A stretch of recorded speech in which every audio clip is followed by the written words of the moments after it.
Hello friends, स्वागत है आप सबका एक बार फिर से हमारे इस यूट्यूब चैनल में। तो आज हम डिस्कस करने वाले हैं जो अपकमिंग एग्ज़ाम जो आने वाली संडे को है सीजीपीएससी प्यून का, जिसमें छत्तीसगढ़ और भारत से संबंधित सामान्य ज्ञान, बहुत ही इंपॉर्टेंट सामान्य ज्ञान डिस्कस करेंगे जो कि लगभग पहले सीजीपीएससी एग्ज़ाम में पूछे गए हैं। ऐसे क्वेश्चंस हम इस वीडियो में डिस्कस करने वाले हैं। तो अगर आप इस एग्ज़ाम को दिलाने वाले हैं या फिर और भी आगे के एग्ज़ाम्स की तैयारी करने वाले हैं तो इन क्वेश्चंस को एक बार ज़रूर देख लीजिएगा। डेफिनेटली इसमें लगभग सभी तरह के सीजीपीएससी व सीजी व्यापम के एग्ज़ाम के लिए बहुत ही इंपॉर्टेंट छत्तीसगढ़ और भारत के सामान्य ज्ञान के क्वेश्चन लिया गया है। ठीक है, तो चलिए वीडियो जल्दी से स्टार्ट करते हैं। तो हमारा आज का पहला क्वेश्चन है, छत्तीसगढ़ राज्य का कौन सा शहर केलो नदी के किनारे बसा हुआ है? तो अगर आप पढ़े होंगे नदियों के बारे में और शहरों के बारे में तो आपको पता होगा कि जो रायगढ़ शहर है वो केलो नदी के किनारे बसा हुआ है छत्तीसगढ़ में। दूसरा क्वेश्चन है, छत्तीसगढ़ के जसपुर जिले के खुर्जा पहाड़ी से निकलने वाली नदी का क्या नाम है? तो जसपुर जिले के खुर्जा पहाड़ी से ईब नदी निकलती है। ठीक है, चलिए दूसरा क्वेश्चन देख लेते हैं। प्रदेश की कितनी प्रतिशत जनसंख्या कृषि पर आधारित है? तो छत्तीसगढ़ के लगभग 80% जनसंख्या कृषि पर आधारित है। ठीक है, तो इसका सही आंसर हो जाएगा ऑप्शन नंबर बी। हमारा तीसरा क्वेश्चन है, 1982 में छत्तीसगढ़ में उद्योगों को प्रोत्साहन हेतु टास्क फोर्स की स्थापना की गई थी। कहाँ की गई थी? तो ये किया गया था रायपुर में। ठीक है, टास्क फोर्स की स्थापना कहाँ किया गया था? रायपुर में। बहुत ही इंपॉर्टेंट क्वेश्चन है, याद रखेंगे। हमारा अगला क्वेश्चन है, सॉरी ये कुछ चौथा क्वेश्चन था, हमारा पांचवा क्वेश्चन है, छत्तीसगढ़ के रतनपुर में रामटेक मंदिर का निर्माण किसने करवाया था? कौन से मंदिर? रामटेक मंदिर का निर्माण। ठीक है, तो इसको करवाया था बिम्बाजी भोसले ने। ठीक है, रामटेक मंदिर का निर्माण किसने करवाया था? बिम्बाजी भोसले। पांचवा क्वेश्चन है, निम्न में से किस जिले में अभ्रक खनिज पाया जाता है? चार ऑप्शन है, बिलासपुर व सरगुजा, कोरिया व दंतेवाड़ा, रतनपुर या बस्तर, या दुर्ग या कांकेर। ठीक है, तो अभ्रक खनिज पाया जाता है रायपुर व बस्तर में। ठीक है, तो सही आंसर हो जाएगा ऑप्शन नंबर सी। ठीक है, चलो वीडियो में आगे बढ़ने से पहले एक बार और बता देना चाहता हूँ, अगर आप चैनल में नहीं हो तो चैनल सब्सक्राइब करके ज़रूर रख लीजिएगा, क्योंकि आगे आने वाले बहुत सारे एग्जाम्स के लिए ऐसे इंपॉर्टेंट क्वेश्चन, सामान्य इंग्लिश के इंपॉर्टेंट क्वेश्चंस और छत्तीसगढ़ और भारत के बहुत सारे महत्वपूर्ण क्वेश्चंस हम डिस्कस करेंगे। आगे शिक्षक भर्ती के एग्जाम्स के लिए भी बहुत सारे अच्छे अच्छे कंटेंट्स इस चैनल में आपको मिलेगा। ठीक है, तो चैनल सब्सक्राइब करके जरूर रख लीजिएगा। चलिए आगे बढ़ते हैं जल्दी से।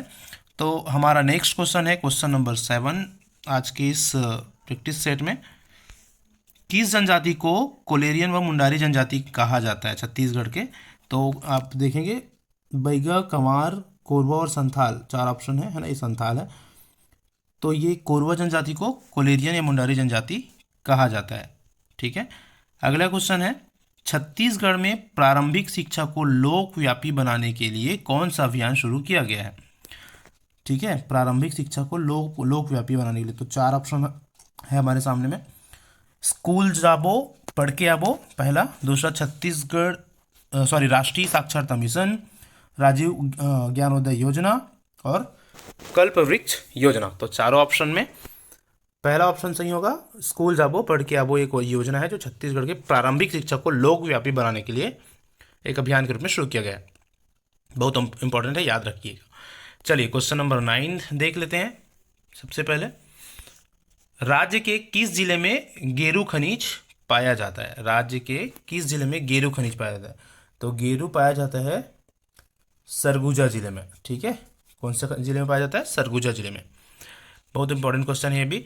आगे देख लीजिए, छत्तीसगढ़ के कुल वन क्षेत्र में कितने प्रतिशत भूभाग पर अवर्गीकृत वनों का विस्तार है? कई बार पूछा जा चुका है ये प्रश्न। तो अवर्गीकृत वनों का विस्तार 23.24, 21.09 है ना, 25.42, 4 की 20.56। तो इन चारों में अगर आप बड़े होंगे तो 23.24% कुल भूभाग पर अवर्गीकृत वन का विस्तार है छत्तीसगढ़ में। ठीक है, चलिए आगे देखते हैं next question, question number 11, question number 11 देख लेते हैं। छत्तीसगढ़ के किस जिले में सर्वाधिक लिंगानुपात है?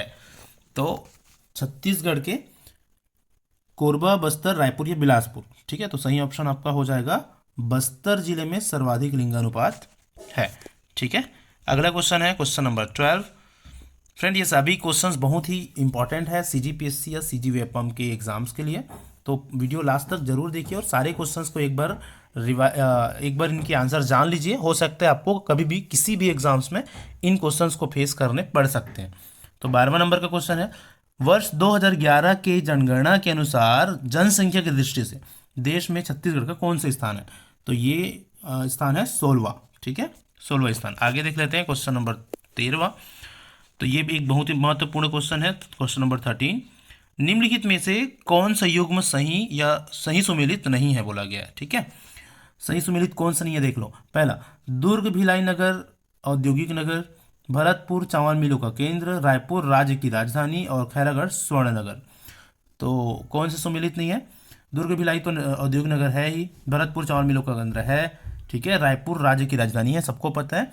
जो खैरागढ़ है उसको संगीत नगरी बोला जाता है, यहाँ पर स्वर्ण नगर बोला गया है, तो ये गलत होगा। तो हमारा ऑप्शन क्या आ जाएगा?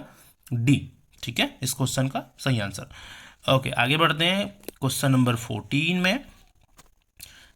छत्तीसगढ़ राज्य में न्यूनतम साक्षरता वाले जिला कौन सा है? सबसे कम साक्षरता कौन से जिला का है छत्तीसगढ़ का?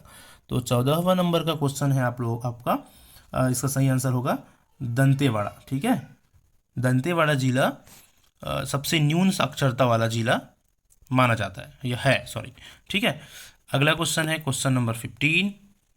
तो क्वेश्चन नंबर 15 है हमारा, निम्न में से कौन सी एक प्रकार की जलवायु का छत्तीसगढ़ राज्य में फैलाव पाया जाता है? बहुत ही महत्वपूर्ण क्वेश्चन है।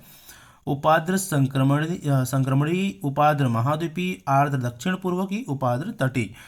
ठीक है, तो ये क्वेश्चन के आंसर आप इस तरह से लगा देते हैं।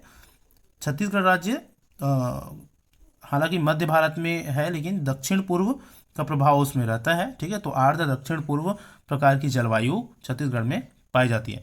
वैसे तो क्योंकि छत्तीसगढ़ भूमध्य रेखा के, क्योंकि हमारा भारत भूमध्य रेखा के थोड़ा सा ऊपर या उसके करीब है, तो उष्णकटिबंधीय जलवायु का प्रभाव है और छत्तीसगढ़ में भी वो पाया जाता है, लेकिन इन ऑप्शन के हिसाब से आर्द्र दक्षिण पूर्व जलवायु का छत्तीसगढ़ में फैलाव है। ठीक है, ऑप्शन नंबर सी। चलिए आगे देखते हैं क्वेश्चन नंबर 16। देश के कुल लौह इस्पात का कितना प्रतिशत उत्पादन छत्तीसगढ़ में होता है? तो ऑप्शन है 23%, 8%, 15% या 20%। तो सही ऑप्शन हमारा होगा 15% है ना, 15% लौह इस्पात का उत्पादन छत्तीसगढ़ में होता है। चलिए अगले क्वेश्चन में चलते हैं। क्वेश्चन नंबर 17 में, छत्तीसगढ़ में वार्षिक वर्षा कितनी होती है? ये भी कई बार पूछा जा चुका है प्रश्न। ठीक है, तो 4 ऑप्शन है, 1793, 1590, 1454 और 1232। तो आपका सही आंसर होगा इसमें 1793 मिलीमीटर वर्षा प्रतिवर्ष छत्तीसगढ़ में होती है। ठीक है, क्वेश्चन नंबर 18 में चलते हैं। अब क्वेश्चन नंबर 18 है, इस राज्य में टीन स्मेल्टर संयंत्र की स्थापना किस जिले में किया गया है? ठीक है, टीन स्मेल्टर संयंत्र, तो सॉरी क्वेश्चन नंबर 18, तो रायपुर जिले में, ठीक है, रायपुर जिले में टीन स्मेल्टर संयंत्र का स्थापना किया गया। याद रखेंगे कौन से जिले में? रायपुर जिले में। तो सही ऑप्शन होगा हमारा क्वेश्चन नंबर 18 का डी। 19 में चलते हैं। चंदूलाल चंद्राकर फेलोशिप पुरस्कार किस क्षेत्र में दिया जाता है? ठीक है, बहुत ही महत्वपूर्ण प्रश्न, ये भी कई बार आ चुका है। चंदूलाल चंद्राकर जब भी नाम है याद रखना वो संबंधित है पत्रकारिता से। ठीक है, ये दोनों का जोड़ी याद रख लेंगे आप। चंदूलाल चंद्राकर अवार्ड पत्रकारिता से संबंधित है। क्लियर है? ओके, चलिए आगे बढ़ते हैं। अच्छा, इसमें 3 अवार्ड और दिख रहा है आप लोगों को। ठीक है, शिक्षा एवं विकास से संबंधित अवार्ड, अहिंसा एवं गौरक्षा से अवार्ड, तीरंदाजी, तो इन सभी से संबंधित अवार्ड से एक बार जरूर पढ़ लीजिएगा। किसी भी तरह के कोई भी अवार्ड्स आ सकते हैं, बहुत ही महत्वपूर्ण होते हैं। चलो 20वां नंबर का क्वेश्चन देख लेते हैं। पर्वतीय मानसून काल छत्तीसगढ़ में वर्षा किस समय कराता है? तो अक्टूबर से दिसंबर, जनवरी से फरवरी, जून से अगस्त और की अप्रैल से मई। तो आपको पता होना चाहिए कि पर्वतीय मानसून काल में छत्तीसगढ़ में अक्टूबर से दिसंबर काल में बारिश होती है। ठीक है, तो ऑप्शन नंबर ए इसका सही हो जाएगा। तो ये 20 प्रश्न छत्तीसगढ़ से संबंधित बहुत ही महत्वपूर्ण था। आगे हम देखेंगे भारत से संबंधित, ये भारत का सामान्य ज्ञान से संबंधित कुछ प्रश्न। चलो, सबसे पहला प्रश्न है तो भारतीय सामान्य ज्ञान से संबंधित, राष्ट्रीय पंचांग के रूप में शक संवत को कब अपनाया गया था, कई बार आया हुआ प्रश्न है। ठीक है, तो ऑप्शन है 26 जनवरी 1950 को, कि 26 जनवरी 1952 को, कि 22 मार्च 1957 को, कि 15 अगस्त 1947 को। ठीक है, तो आपका सही आंसर होगा यहाँ पर ऑप्शन नंबर सी, 22 मार्च 1957 को शक संवत के रूप को अपनाया गया था राष्ट्रीय पंचांग के रूप में। ठीक है, चलो दूसरा प्रश्न है भारतीय सामान्य ज्ञान का। प्रसिद्ध तिलिस्मी उपन्यास चंद्रकांता के लेखक कौन है? ठीक है, प्रसिद्ध तिलिस्मी उपन्यास चंद्रकांता। तो ये बहुत ही महत्वपूर्ण और एक अच्छा स्टैंडर्ड का क्वेश्चन है। इसमें 4 ऑप्शन दिए हुए हैं, देवकी नंदन खत्री, शरद चंद्र चट्टोपाध्याय, अलबरूनी और रविंद्रनाथ। तो सही आंसर आपका होगा, याद रखेंगे हमेशा, चंद्रकांता देवकी नंदन खत्री है उसके लेखक, तिलिस्मी उपन्यास। आगे चलते हैं, शिव कुमार शर्मा संबंधित है। ठीक है, कौन से वादन से संबंधित है? तो शिव कुमार शर्मा संबंधित है संतूर वादन से। ये भी क्वेश्चन कई बार CGPSC द्वारा पूछा गया है।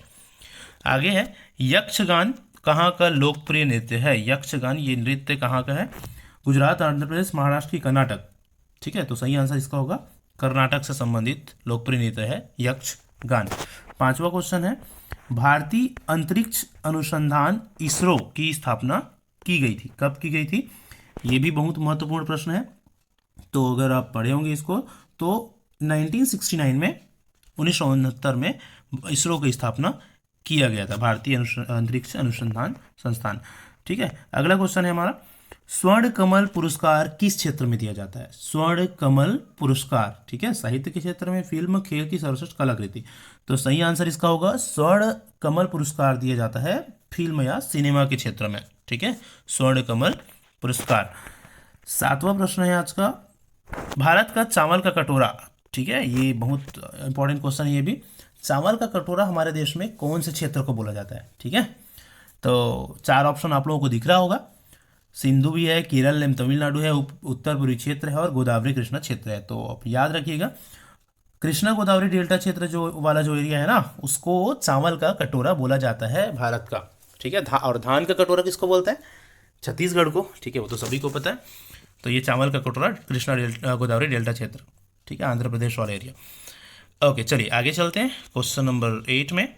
तो क्वेश्चन नंबर 8 है, सनक संप्रदाय की स्थापना किसने की थी? ठीक है, सनक संप्रदाय की स्थापना किसने की थी?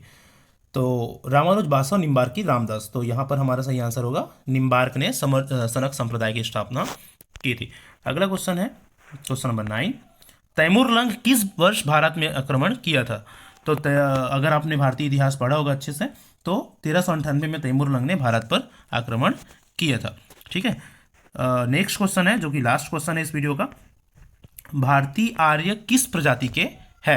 तो भारतीय आर्य जो समाज है, आर्य संप्रदाय है, वो नाडिक प्रजाति के से बिलोंग करते हैं। ठीक है, तो इस तरह से कुल 30 प्रश्न हमने डिस्कस किए इस वीडियो में, जो कि आने वाले आपके एग्जाम्स के लिए बहुत ही महत्वपूर्ण होगा, चाहे किसी भी तरह के एग्जाम्स आप दिला रहे हैं।